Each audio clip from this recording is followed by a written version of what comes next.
শুনছেন সংবাদ শিরোনাম। ব্রাহ্মণবাড়িয়ায় দ্বিতীয় দিনের মতো পল্লী বিদ্যুৎ সমিতির কর্মকর্তা কর্মচারীদের অনির্দিষ্টকালের কর্মবিরতি শুরু।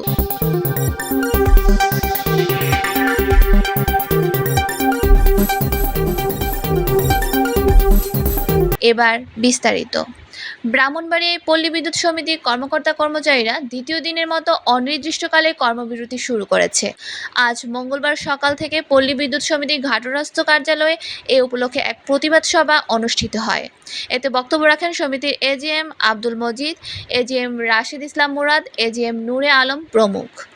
বক্তারা বলেন, পল্লী বিদ্যুতায়ন বোর্ড কর্তৃক পল্লী বিদ্যুৎ সমিতি সমূহে শোষণ, নির্যাতন, নিপীড়ন অব্যাহত রাখা, গুণগত মানহীন মালামাল ক্রয় করে গ্রাহক ভোগান্তি বৃদ্ধি করার প্রতিবাদে, পাশাপাশি অভিন্ন চাকরিবিধি বাস্তবায়ন ও সকল চুক্তিভিত্তিক অনিয়মিত কর্মচারীদের চাকরি নিয়মিতকরণের দাবিতে আজ থেকে অনির্দিষ্টকালে কর্মবিরতি শুরু করেছে ব্রাহ্মণবাড়িয়ায় পল্লী বিদ্যুৎ সমিতির কর্মকর্তা কর্মচারীরা।